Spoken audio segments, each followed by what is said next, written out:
Bonjour à tous, je m'appelle Thomas, je suis multicasquette, je suis entrepreneur, salarié, bientôt importateur de poivre, enfin voilà, je fais pas mal de choses. Pour ceux qui sont intéressés, venez me voir à la sortie de la conférence. Aujourd'hui, je viens avec ma casquette d'entrepreneur, donc j'ai ma société qui s'appelle Opilus, et je suis sur scène du coup avec Patricia, que je vais laisser se présenter. Bonjour tout le monde, donc moi Patricia, moi je vends pas de poivre, par contre je mets du piment dans mes interventions. Cool. Ça fait donc presque 10 ans maintenant que je fais du conseil coaching en agilité et en lean management. Et donc voilà, avec Thomas, on a choisi cette thématique aujourd'hui. Et c'est sympa de constater qu'on n'est pas les seuls masos à aimer l'analyse de processus. Avant de commencer, la petite slide traditionnelle. Super, il y a tout qui marche. Donc merci à nos partenaires officiels, à nos sponsors. J'imagine que certains d'entre vous se reconnaissent sur les logos qui sont affichés. Merci à eux. Petite nouveauté cette année, le forum des partenaires. Donc nouveauté 2025 pour faire du networking. C'est tous les après-midi dans l'espace cafétéria. Donc on vous invite à aller retrouver nos partenaires. On y sera aussi si vous voulez discuter analyse de processus ou autre. Ce sera avec plaisir. Du coup, on va rentrer dans le vif du sujet. Et pour cela, je vais laisser la parole à Patricia. Donc, qu'est-ce qu'on va voir aujourd'hui ? Donc, on va discuter analyse de processus avec une approche terrain et humaine. Alors, vous allez me dire, comment ça ? On ne faisait pas déjà ça ? Que vous soyez manager, ops, facilitateur, coach ou impliqué, dans tous les cas, dans une démarche d'amélioration continue. Ce qu'on vous propose de voir aujourd'hui, c'est comment démarrer simplement une analyse de processus avec la découverte de 8 tips pour se lancer, 3 outils pour pouvoir cartographier et les 5 erreurs classiques qu'on pense qu'il est nécessaire d'éviter. Donc, on pense que prendre des décisions dans une entreprise, des bonnes décisions, des décisions stratégiques, ça nécessite de comprendre ce qui se passe sur son terrain. Ce qui se passe sur le terrain, c'est un ensemble d'étapes de travail, donc un processus. Et donc, analyser son processus ou ses processus, on estime que c'est une compétence stratégique pour l'entreprise. À main levée, là, qui, par exemple, s'est retrouvé dans des réunions interminables ou de multiples réunions. Laissez la main levée. Très bien. Bon, je vois que je ne suis pas le seul, déjà ça me rassure. Qui a déjà participé à des débats d'experts ? Des débats d'experts, pareil, interminables. On se comprend pas. Comment ? Ou on se comprend pas. Ou on se comprend pas. Très bien. Qui a déjà eu le sentiment de faire partie d'un processus sans forcément en maîtriser toute la chaîne ? Okay. C'est bien, vous n'êtes pas venu pour rien. Bon, top. Du coup, par quoi on commence ? Alors, par où on commence ? Déjà par l'intention. Quelle est l'intention ? Je vais vous demander, vous exprimer, n'hésitez pas, vous pouvez crier. Quelle est votre intention quand vous voulez faire une analyse de processus, à votre avis ? Comprendre. Ok. Quoi d'autre ? Pardon ? Photographier ? Cartographier ? Clarifier. Simplifier. Soulever le tapis. Plus vite, Thomas. Soulever le tapis. Soulever le tapis, ok. Donc, identifier des faiblesses, ok.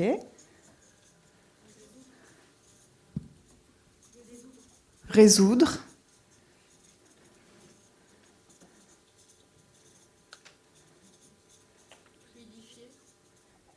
Fluidifier.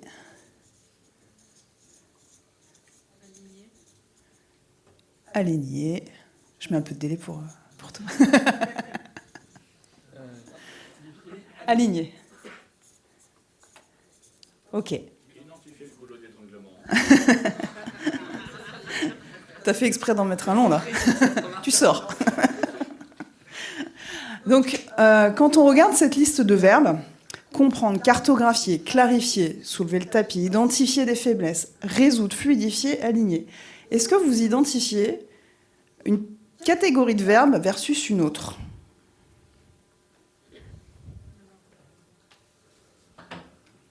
Tu disais ? Ouais. Effectivement, la première intention, c'est de passer d'un modèle 4D à un modèle 4C. C'est-à-dire à adopter un mindset où plutôt que de définir les choses, plutôt que de vouloir être dans le mode actif tout de suite, c'est d'abord d'être dans un mode de compréhension, d'aller confronter, donc d'aller chercher les informations, de confronter ses croyances. Et ensuite seulement, on va commencer à cadrer quelque chose et on va commencer à co-construire une démarche, un plan d'action qui va permettre de faire autre chose après. C'est important, pourquoi ? Parce que quand on est dans le définir en premier, on est tout de suite dans la solution. Et on n'a pas forcément commencé par chercher à comprendre la réalité de ce qui se passe. Et donc le deuxième aspect de ce mindset, c'est que si on est dans cette intention de d'abord vouloir voir ce qui se passe, et avoir le courage de voir la vérité de ce qui se passe, pas juste ce qu'on pense ou ce qu'on voudrait qu'il se passe, pas la cible, voir ce qu'il se passe aujourd'hui, maintenant, en vrai, avec les vrais problèmes des gens, pour ensuite comprendre, comme je disais, confronter ses croyances. Et enfin, quand on a vu, quand on a compris, qu'on a confronté tout ça, on va pouvoir enfin discuter et prendre des bonnes actions. Pouvoir mieux décider ensemble de ce qu'il conviendrait de mieux faire pour améliorer son processus. Ok, mais moi, ça ne me dit toujours pas par quoi je commence. Parce que je veux bien adopter une posture 4C, mais après, je fais quoi ?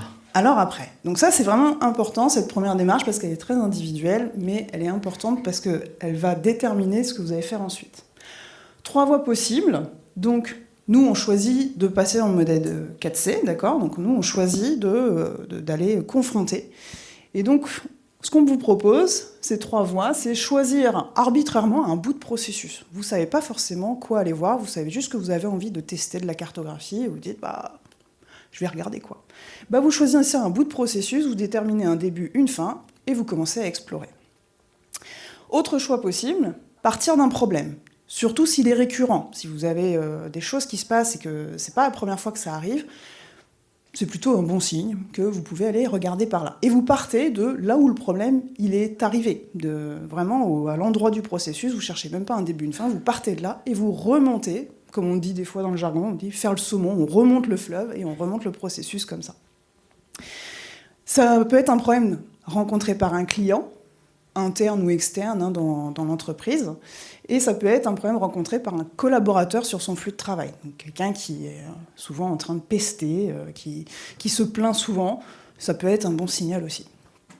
Et enfin, le point de départ que nous on privilégie, c'est de partir du point de livraison de la pièce. Donc ça peut être encore une fois comme un client interne ou un client final de l'entreprise, mais en tout cas c'est de partir d'une pièce que l'on doit livrer, ça peut être un service ou un produit physique ou un livrable, mais en tout cas à partir de son point de livraison, et pareil, on remonte. Et puis donc avec un principe en agilité qui nous tient beaucoup à cœur, c'est que le client c'est un peu le patron, quoi, que ce soit le client interne ou externe. Est-ce que Thomas, tu vois des pistes, toi, de... Ouais, je vois plein de pistes. Je suis impressionné par ce que Philippe est en train de faire à côté. Merci, c'est cool. En plus, il y a des dessins qui me parlent. Pour ceux qui me connaissent un peu, j'aime beaucoup le vin rouge, donc c'est top. Je sais pas s'il fallait le dire comme ça sur la vidéo. Mais... Est-ce que ça me parle ? Ouais, typiquement, tu vois, la semaine dernière, là, je discutais à la machine à café avec un manager opérationnel. Il me disait qu'il avait eu besoin d'un renfort dans son équipe, que ça avait été un peu compliqué en termes de recrutement. Et voilà, donc du coup, on en a discuté 5 minutes. Et typiquement, le recrutement, apparemment, dans cette société, c'est un peu compliqué, c'est un peu laborieux. Voilà. Donc, on peut le prendre comme fil rouge. Ok, ouais, partons là-dessus. Et ce process, ça donne quoi, du coup ? Est-ce que tu sais comment ça se passe ? Un peu comme dans toutes les boîtes, quoi. T'as un manager opérationnel qui a un besoin de renfort dans l'équipe. Du coup, il rédige une annonce. Après, l'annonce, elle est publiée. Il les candidats qui postulent, on rentre en contact avec les candidats, on organise des entretiens, et puis après on choisit le meilleur, quoi. Ouais, j'imagine que ça se passe à peu près comme ça partout, quoi. Vous avez dû vivre ça, vous aussi? Bon, ça va, ça a l'air simple comme processus. Vous Ouais. vivez ça aussi? Enfin, ça vous parle, ce processus-là? Ouais. Ok. C'est pareil chez vous ou pas? Ouais. Ah, il y a des noms. Ah, oui, non, presque. Et du coup, ce processus, t'en as parlé avec le manager avec qui t'en a parlé, qui t'a... Oui. Je suis allé le voir. Bon, il m'a dit des choses, mais sans plus, tu vois, c'était à la machine à café, donc j'ai pas eu réussi à avoir plus d'infos. Ok. Donc là, effectivement, petit temps mort. Premier point, donc vous voyez que notre premier réflexe, tout autant que nous sommes, c'est on a une idée de comment se passent les choses. Et en plus, on se dit, bah, ça va, un processus de recrutement, ça va, on n'est pas bête, quoi. On a bien compris comment ça se passait, quoi. Donc on sait dessiner un processus assez simplement. Et on se dit, voilà, ça se passe comme ça. Sauf qu'en réalité, encore une fois, on se rappelle ce qu'on a dit avant, on veut aller voir, on veut aller vérifier, on va aller chercher l'info, la vraie. Parce que Thomas, si j'ai bien compris, toi, tu fais pas partie du processus de recrutement. Ah, pas du tout, non. D'accord. Donc on va aller voir les vraies personnes qui travaillent sur le processus de recrutement. Pourquoi ? Parce que tant qu'on ne sait pas, bah, peut-être il se cache des choses. Le support, la cartographie en elle-même, c'est pas la valeur. D'accord ? C'est juste une restitution des informations que vous allez observer, constater, mais aussi de ce que vous ne voyez pas. Les interactions, les connaissances qu'on a, les connaissances qu'on n'a pas, les discussions, les questionnements que les gens peuvent avoir sur le processus. Et ça, c'est pas écrit sur des fiches, c'est pas écrit sur des processus, des protocoles ou quoi. Ça, c'est en discutant avec les gens qu'on les découvre. Donc du coup, Thomas, il faudrait que tu ailles voir ton manager opérationnel et que tu lui demandes comment ça se passe pour lui. Ok, ça marche. Eh bien écoute, tu vas te contente. Voilà ce que j'ai réussi à obtenir de lui. Donc il m'a dit que quand il rédigeait sa fiche de poste, en fait, il l'a envoyée à son responsable de département, qui a priori valide la fiche. A priori, il y a une personne des RH qui fait quelque chose derrière. Et puis après, le manager opérationnel, il m'a dit qu'il recevait des profils, qu'il triait. Il a organisé un deuxième entretien. Il m'a dit, a priori, il y a une sélection qui est faite avant. Il fait participer son équipe. Voilà, il m'a dit, moi je choisis jamais tout seul. Je demande à mon équipe aussi de me donner leur avis. Et puis en fonction, j'avise. Et donc c'est notre processus d'équipe de validation du candidat. Et puis après, forcément, on l'accueille. Voilà, il voit ça avec les RH ou avec je ne sais qui. Et puis 2 semaines, 3 semaines, 1 mois après, il arrive, quoi. Voilà ce qu'il m'a dit. Ok, top. Bon, déjà, t'as appris des trucs. Ouais, bon, c'est un peu maigre quand même. Hein. Moi, je sais pas trop quoi faire avec ça. Hein. C'est un peu vide. Alors effectivement, quand on va faire une observation de terrain, il convient de se préparer un peu et de lister quelques questions à poser. Surtout quand on veut analyser un processus, on va chercher un peu des trucs un peu spécifiques. C'est pas juste une discussion informelle à la machine à café. Et donc ce qu'on propose par exemple comme type de question, c'est une liste non exhaustive, mais pour commencer simple, on se dit c'est pas mal si on arrive à obtenir un peu ces informations-là. C'est pas grave si vous n'arrivez pas à tout avoir dès le début, d'accord ? Une analyse de processus, ça se fait dans le temps, ça peut nécessiter des allers-retours, et c'est ok. Donc il faut lâcher prise sur le côté fini et abouti de l'exercice. En tout cas, dans les premières informations qui nous paraissent assez sympas à aller chercher très rapidement, c'est le temps utile de travail à chaque étape, c'est-à-dire le temps où les gens ils sont vraiment en train de faire quelque chose, d'accord ? Qu'on appelle aussi touch time ou temps de processus, ça dépend des jargons. Ensuite, les délais entre chaque étape, d'accord ? Ce qu'on appellera des temps d'attente. Donc, à partir du moment où la personne elle a fait son petit truc, elle envoie la balle à quelqu'un d'autre et elle attend que ça revienne ou qu'il se passe quelque chose. Les différentes catégories de pièces, c'est quoi la pièce ? Est-ce que, je sais pas, des CV, des décisions, des fichiers, bon, voilà, peu importe, mais c'est quoi la pièce qui traverse le processus ? Et puis, est-ce qu'il y en a différentes catégories ? Voilà. Combien de pièces à traiter en entrée sur une période ? Combien de pièces on produit sur cette même période ? Ça peut être intéressant aussi, on peut apprendre des choses avec ça. Combien de défauts ? Est-ce que toutes les pièces, on arrive à les faire au bon niveau de qualité, d'exigence qu'on attend, ou est-ce qu'on les reçoit aussi au bon niveau de qualité ? Ça peut être un indicateur de savoir, voilà, il y a Bidule qui m'a envoyé un truc, Oh, il est embêtant, c'est jamais comme je le souhaite, il faut toujours que je lui renvoie. Voilà. Ça, c'est des bons indicateurs aussi.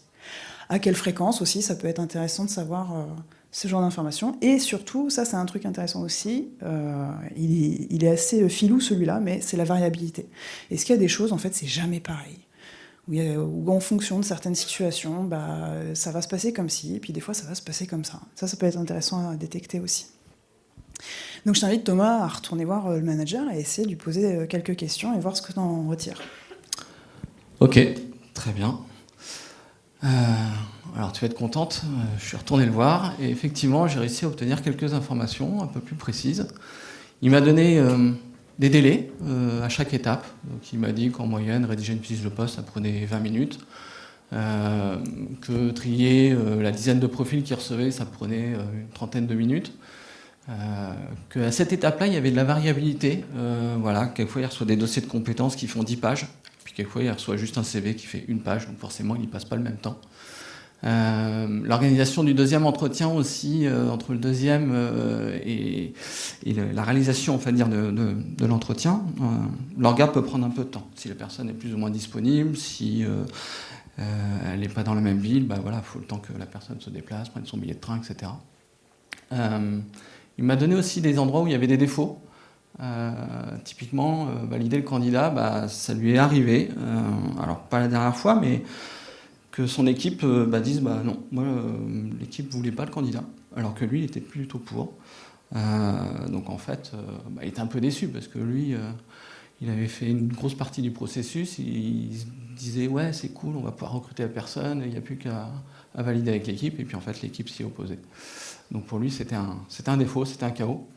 Et puis ça arrivait aussi au niveau de l'accueil du collaborateur, une fois que tout le processus était terminé, qu'en fait, le candidat ne fasse pas l'affaire.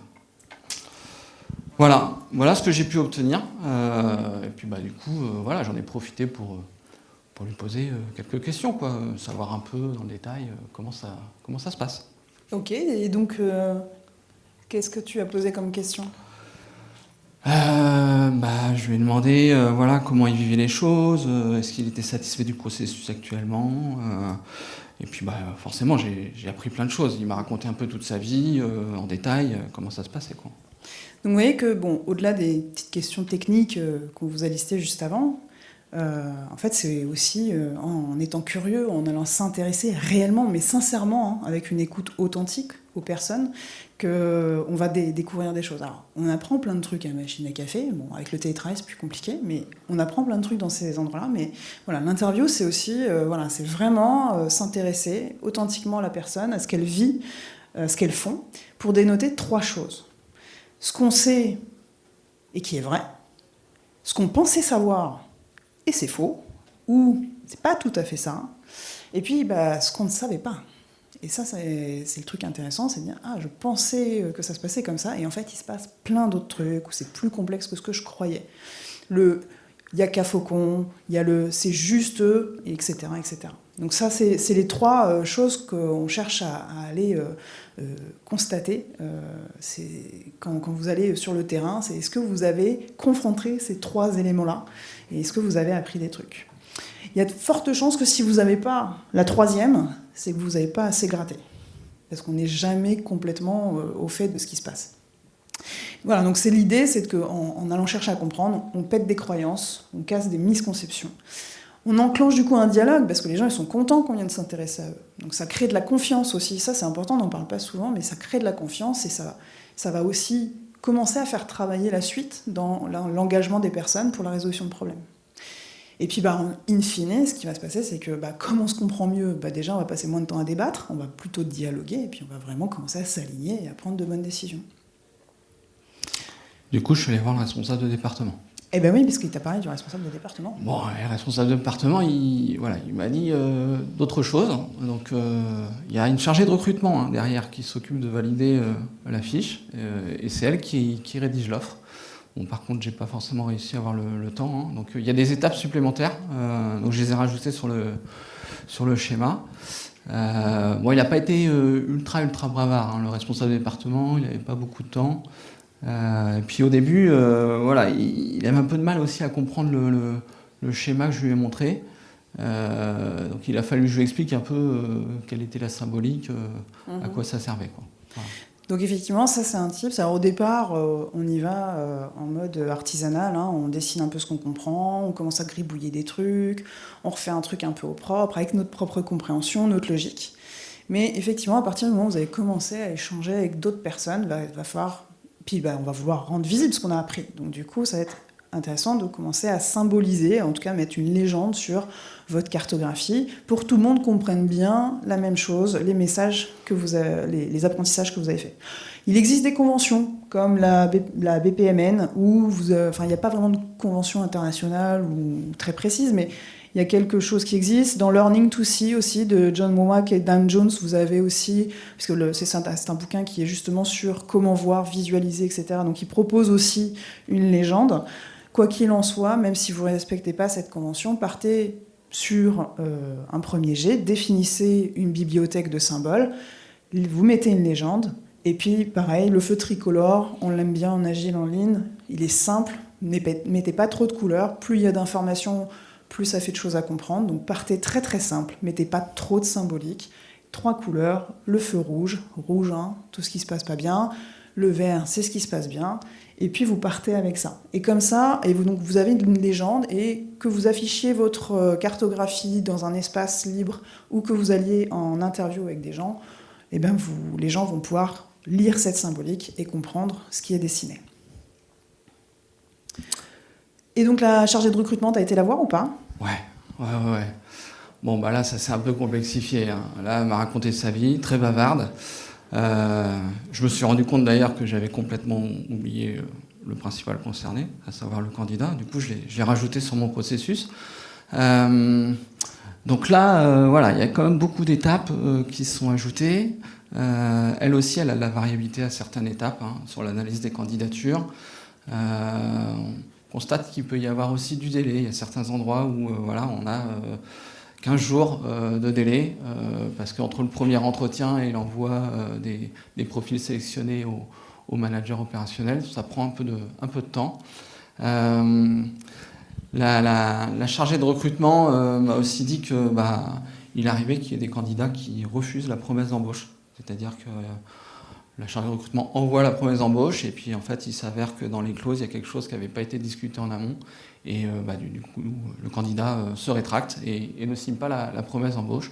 Donc ça c'est pareil, pour elle c'est un problème, c'est un défaut sur le processus. Sur la validation et la rédaction de l'offre, pareil, il arrive qu'il manque des informations. Ça veut dire que le manager opérationnel il n'a pas forcément donné toutes les informations. Date de démarrage, est-ce que c'est du part-time ou pas, enfin voilà, il y a des choses quelquefois qui manquent de précision, et donc il arrive qu'il y ait des allers-retours entre la chargée de recrutement et le manager opérationnel. Ce qui fait que le délai qui est affiché là, du coup, n'est pas le bon. Puisqu'effectivement, là, c'est le délai théorique. Et du coup, bon, là, c'est cool, j'ai plein de données, mais j'en fais quoi, moi, de ça, maintenant ? Alors là, maintenant, donc super, déjà, vous avez vu... c'est pas un long fleuve tranquille, en fait, ce petit flux ce processus de recrutement. Donc là, à partir d'un moment, on va voir qu'on a densifié un peu le sujet, c'est de prendre un temps de recul et de se dire d'où on est parti. Et je sais pas pour vous, mais moi, waouh, quoi.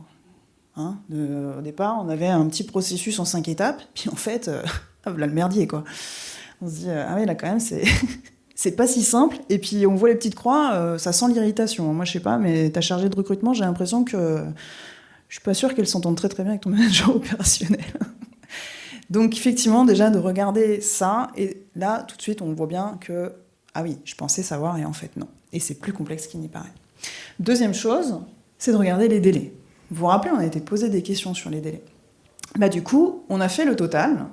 Et donc, quand on regarde la slide suivante, avec donc le temps de processus et les temps d'attente, quand on fait le total, vous avez 1,4 jours de temps utile, 47 jours d'attente, et un lead time total, donc c'est le temps utile plus les temps d'attente, de 48,4 jours.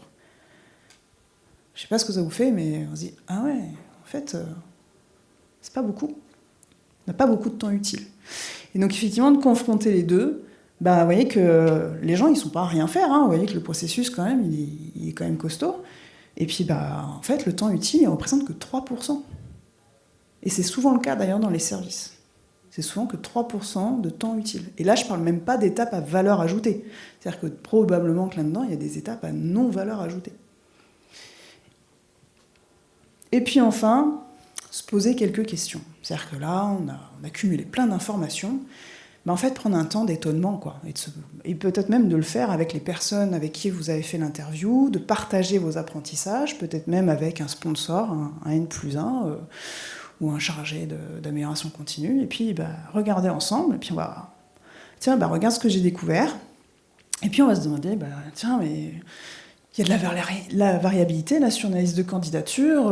Comment ça se fait? Pourquoi? Combien de pièces?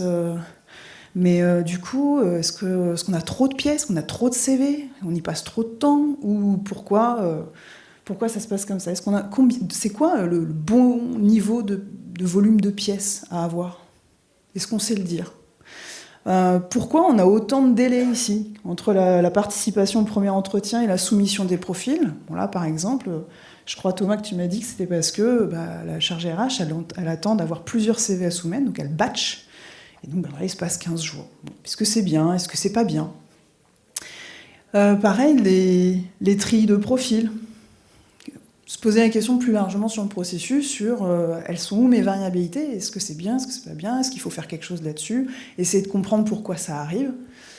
Et puis enfin, par exemple, mais c'est non exhaustif encore une fois, mais là on voit qu'il y a un défaut sur l'accueil du collaborateur. Est-ce que notre processus, il protège le client? Parce que là, à la fois pour le candidat, à la fois pour le manager opérationnel, ça craint, quoi. On y a passé du temps, c'est énergivore. Puis même le candidat, lui, il cherche un job quand même. Donc, est-ce qu'on protège tout le monde? Et du coup, il n'y a pas un autre prisme à travers lequel on peut regarder aussi un processus, plutôt que d'être très sur de la métrique, de la mesure, des choses très, très tangibles, certes, mais aussi très, très terre à terre? Si, on peut regarder donc les sources de gaspillage. Alors, vous en avez certainement beaucoup entendu parler. On en compte, comme tu disais, entre 7 et 9 à peu près, selon les lectures. Là, on a choisi de prendre les 8 les plus connus, et de se poser des questions au regard de ces catégories. Donc, par exemple, on a fait l'exercice ici. Donc, sur de la surproduction, comme je disais, le nombre de CV qu'on a en shortlist qui sont présentés à l'opérationnel, est-ce que c'est pas trop, finalement, par rapport à son besoin réel? Sur la mauvaise gestion du stock, est-ce qu'il est nécessaire que 5 CV soient qualifiés pour les envoyer au manager? Ou est-ce qu'on peut le faire un par un? Le temps d'attente, les contributeurs sont-ils informés en temps et en heure qu'ils ont une tâche à réaliser? Parce que s'ils ne sont pas au courant, ils démarrent quand ils voient le truc ou quand ils ont le temps, et ça ne nous arrange peut-être pas.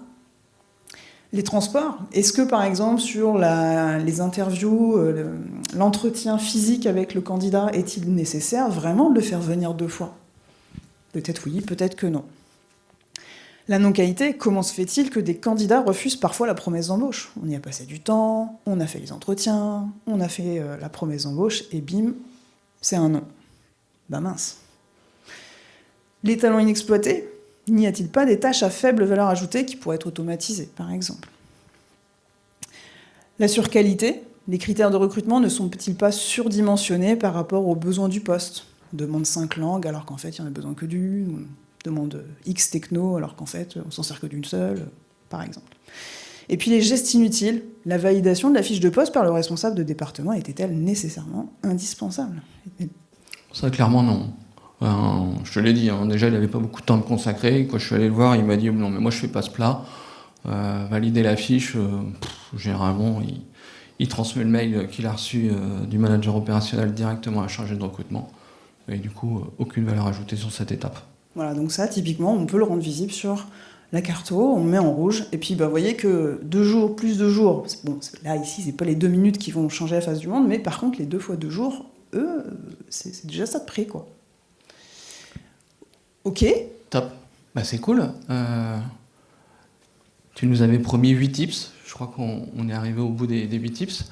Par contre, il y avait 2 autres choses. Il y avait les erreurs à éviter. Et puis également les outils simples pour cartographier. Alors effectivement, donc cartographier, il y a plein de niveaux qu'on peut cartographier, il y a plein de processus dans une entreprise. Et donc on a choisi de vous proposer trois formats de cartographie. Donc le CIPOC, il est simple, il permet de tout démarrer. C'est une version très synthétique d'une cartographie de processus, puisqu'il permet d'identifier qui sont les fournisseurs du processus. Ils vous fournissent quoi avec les inputs. Le customer, donc le client en bout de chaîne. Et puis qu'est-ce qu'on livre au client? Services, produits, livrables. Et puis au milieu, le processus qu'on dessine. Et donc avec ça, vous pouvez démarrer très simplement ou juste déjà rendre visible un processus macro. Une chaîne de valeur, quoi. Mais très simplement, c'est un exercice qui ne prend pas trop de temps et qui permet déjà de commencer à se poser quelques questions. Le diagramme spaghetti, alors il est toujours assez wow visuellement parce que c'est toujours le Bronx sur un diagramme spaghetti. Mais par contre, c'est hyper puissant pour montrer les interactions entre des collectifs, les allers-retours entre les pièces. Quand on envoie quelque chose à quelqu'un qui doit revenir vers nous, puis qu'il envoie à quelqu'un d'autre, etc. Quand on matérialise ça, on se rend compte du bordel que c'est. Et puis les flux de transport aussi, pour des flux physiques. Il peut y avoir tout simplement, je prends l'exemple d'une secrétaire qui va faire passer des papiers d'un service à un autre pour faire signer des trucs, de l'époque où on avait encore du papier. Mais vous pouvez faire l'exercice au sens du digital aussi, parce que ça se voit plus visuellement, physiquement, mais vos papiers, vos documents, ils passent bien d'un système à un autre, d'un collectif à un autre. Et ça, vous pouvez le matérialiser. Et puis donc, l'exercice qu'on a fait là avec le processus de recrutement, qui donc ressemble un peu plus, c'est pas la version aboutie, mais qui commence à ressembler à une VSM, donc la Value Stream Mapping, qui permet de détailler vraiment le processus et des éléments de performance, et donc là, qui permet d'aller plus finement dans le détail. Cool. On regarde les erreurs à éviter ? Allez, on regarde les erreurs. Allez. Alors, elles sont probablement pas exhaustives non plus, on pourrait en trouver plein d'autres, mais celles qui nous ont paru les plus essentielles à partager aujourd'hui, c'est celle-ci. Donc, digitaliser en pensant que vous favorisez la co-construction. À l'heure du télétravail, à l'heure du digital, c'est hyper facile et tentant d'aller faire une visio avec quelqu'un pour qu'il nous parle de ce qu'il fait. Sauf que pendant qu'il est en train de vous partager votre écran, vous ne voyez pas comment il va chercher les infos. Vous ne voyez pas sa réaction potentiellement, si pour le peu qu'il ne soit pas en caméra. Vous ne voyez pas les signaux non-verbaux. Donc il y a plein de trucs à côté desquels vous passez. Par exemple, moi, j'ai fait un Gemba il n'y a pas très longtemps, et je vois la personne chercher dans son SharePoint, attends, c'est où le truc, machin, etc. Ça, en général, quand on fait un partage d'écran, la personne, vous ne le voyez pas. Et pour autant, c'est hyper intéressant. Je me dis, mais du coup, c'est facile d'aller chercher tes infos ? Oui, t'es sûr ? Parce que moi, là, je viens de te voir chercher quand même. Et ça, il le fait X fois par jour. Donc, et c'est tellement naturel pour la personne qu'elle s'en rend même plus compte. Donc ça, c'est des petits signaux hyper importants à aller voir. Donc privilégier la rencontre terrain, même si c'est du travail sur ordinateur. Vouloir être exhaustif, le processus est un phénomène vivant. Si vous vous attendez à avoir une carto finie, aboutie, vous y arriverez jamais. Parce qu'en plus, à un moment donné, vous allez peut-être vous arrêter sur des problèmes, vous allez peut-être commencer à régler des gros problèmes, et donc la carto, elle va bouger. L'entreprise, elle vit, et donc le processus aussi. Donc accepter l'imparfait et accepter que ce soit un exercice qui se fait dans la durée. S'outiller pensant que ce sera plus simple. On adore les outils, on adore aller chercher des trucs qui nous rassurent parce qu'on se dit que voilà, ça va nous structurer, ça va nous aider à faire l'exercice. Sauf que pour ceux qui ont fait la démarche, surtout dans les grosses boîtes, c'est compliqué. La politique sécurité, déjà on ne peut pas aller chercher tous les outils qu'on veut. Et puis le volume de gens qui vont devoir s'en servir, les difficultés d'obtention et les coûts des licences peuvent être rédhibitoires. Ça peut clairement freiner votre démarche. Et puis la prise en main aussi. Des fois, en fonction de la complexité de l'outil, il y a des gens qui n'ont pas l'habitude de se servir de ce genre d'outil. Et donc pour nous, ça nous paraît être facile, un bête tableau blanc. Je regarde certaines personnes qui connaissent, il y a des tableaux blancs, on voudrait les jeter par la fenêtre. Donc on pense que c'est simple, parce que c'est juste du post-it, et en fait ça l'est pas tant que ça. Donc privilégier un bon vieux papier, un crayon, un Velleda ou un paperboard, et là c'est parti, quoi. Donc pensez simple et facile. Pensez que vous pouvez y arriver tout seul. Alors au début, vous allez engager la démarche tout seul. Vous avez une initiative, vous avez une envie. Mais voyez que finalement, quand on a 3 ou 4 personnes déjà dans le processus, qui n'ont pas les mêmes objectifs, peut-être que le problème pour vous, c'est pas le même pour la personne à côté. Donc à un moment donné, il va falloir trouver un objectif commun, en tout cas, il va falloir engager ces personnes-là. Donc il va être assez vite nécessaire d'aller convaincre un sponsor de l'intérêt de cette démarche. Et puis, comme je disais, l'irritant n'est pas celui forcément de la personne d'à côté. Donc il va falloir leur expliquer c'est quoi votre problème et l'impact que ça a pour vous, pour eux ou pour l'ensemble de la chaîne. Et comprendre l'intérêt d'aller plus loin dans la démarche et potentiellement d'aller résoudre des problèmes. Et enfin, la carte n'est pas le territoire. Donc, un peu en lien avec ce que je disais juste avant, c'est qu'attention aux solutions trop simples. Quand on détecte un défaut, un problème, on est fait comme ça, naturellement, on va vers de la solution. Parce on est tous intelligents, on a des bonnes idées, mais en fait, la solution qu'on met à cet endroit-là, ça se trouve, elle va poser un problème ailleurs. Donc attention de ne pas trop vous précipiter non plus et vérifier les effets de bord, les impacts sur les impacts en chaîne, avant de mettre en place quelque chose qui, certes, va vous aider, mais va peut-être bien pourrir le processus de quelqu'un d'autre. Et puis, gardez en tête que le défaut, même si on le voit dans le résultat final, il part souvent d'un raisonnement. Il part d'un schéma mental, il part d'un mode de pensée.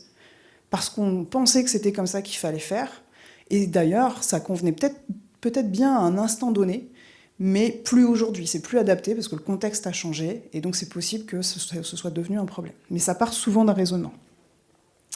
Voilà Thomas, est-ce que ça répond à tes questions ?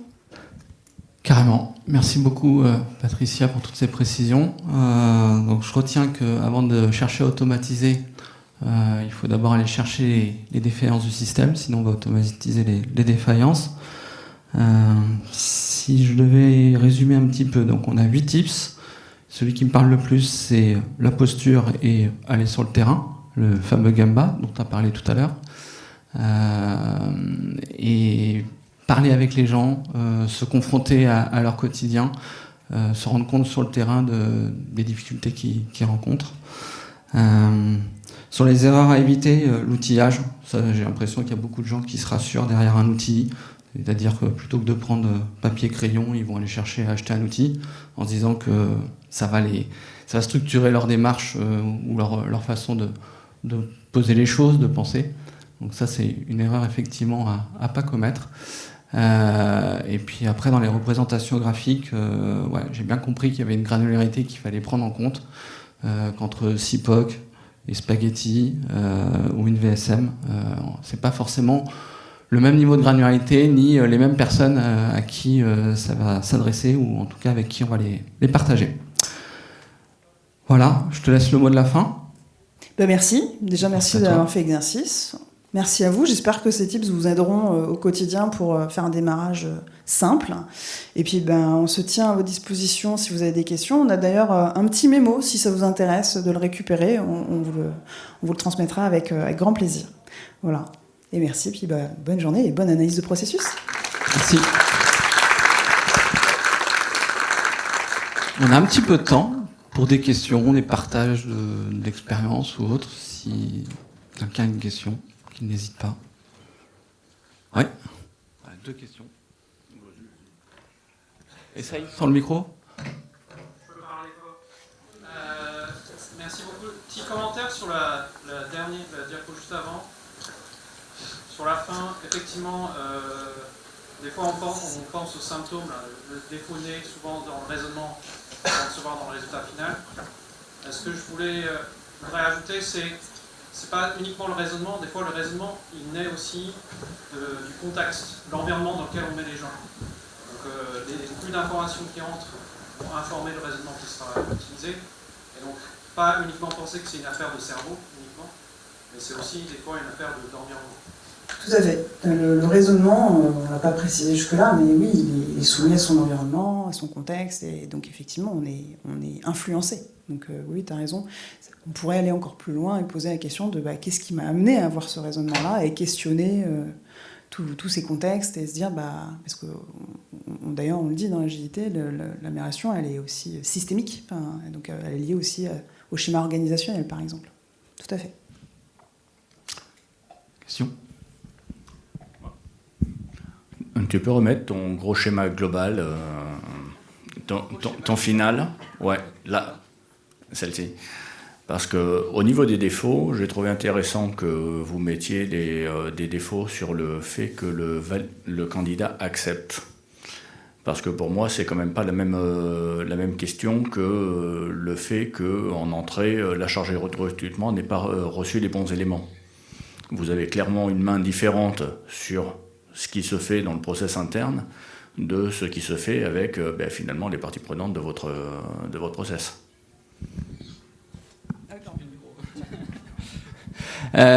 Oui, tout à fait. Ça rejoint un petit peu la remarque précédente, c'est que en fait, le contexte, il est aussi important. Là, ce qu'il va falloir aller chercher par rapport au refus du candidat d'accepter la promesse, c'est le pourquoi, en fait, c'est la route cause.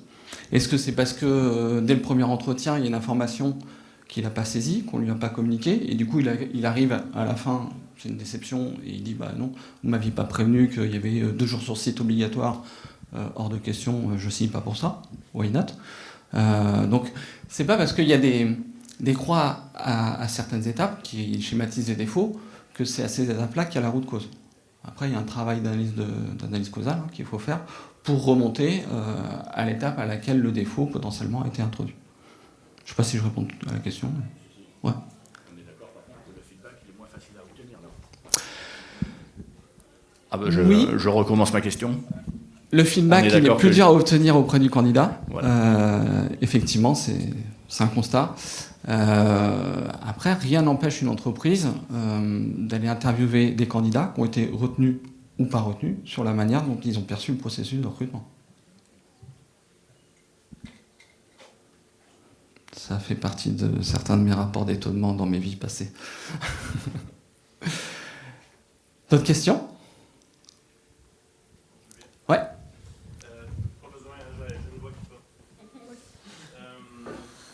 Comment vous faites, supposons que vous prenez 2 acteurs, les 2 premiers managers opérationnels responsables du département et qui sont impliqués dans d'autres process.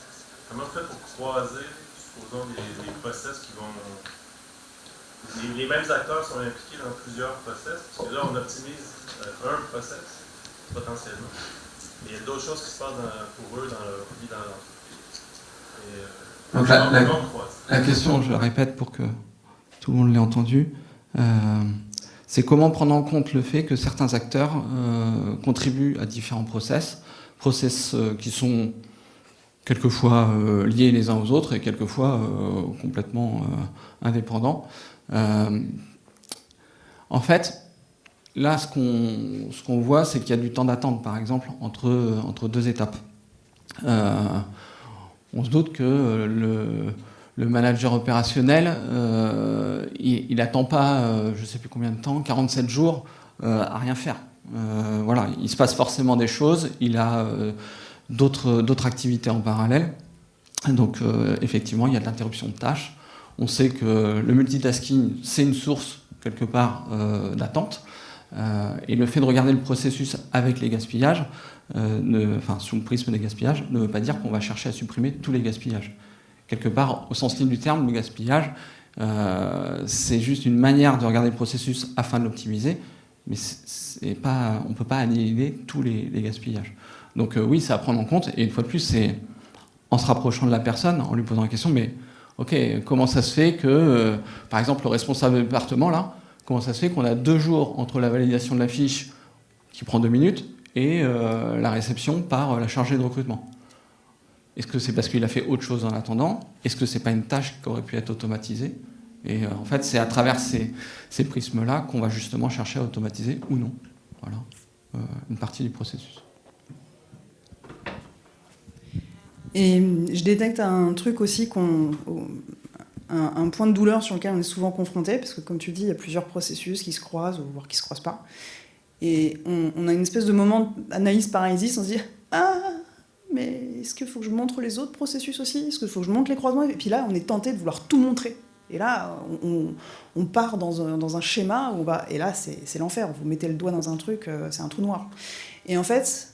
oui, il y a d'autres problèmes ailleurs, et oui, probablement que les gaspillages ici, ils vont probablement impacter les autres processus. En fait, il s'agit d'être OK avec le fait de faire un choix. Peut-être que c'est... Là, nous, on a choisi ce processus-là, et c'est peut-être celui sur lequel il y a le plus gros point de douleur. Donc on a décidé de commencer par là. En fait, c'est un choix, de décider de dire, bah oui, on va pas tous les attaquer, mais vaut mieux 1 que 0.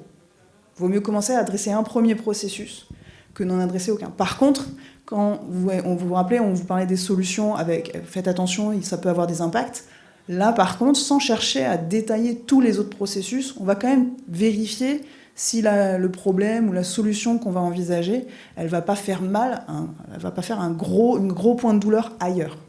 Ça, on va juste vérifier ça. Et si on sent que c'est très interconnecté et que ça nécessite d'aller comprendre le deuxième processus, peut-être qu'on fera des choix dans, peut-être on ne va pas résoudre ce problème-là tout de suite, on va d'abord comprendre l'autre processus, on va peut-être d'abord résoudre d'autres problèmes ailleurs, et quand on aura amélioré là, on retournera sur ce point-là. Après, c'est des choix de où est-ce qu'on met notre énergie, mais pour ne pas partir dans une espèce de réseau hyper étendu de cartographie, et puis on va se perdre dans une multitude d'informations. Donc, soyez à l'aise avec le fait de faire un choix et d'accepter que vous n'allez pas sauver toute l'entreprise d'un seul coup, en fait. C'est petit bout par petit bout. La stratégie des petits pas et de l'effet cumulé, quoi.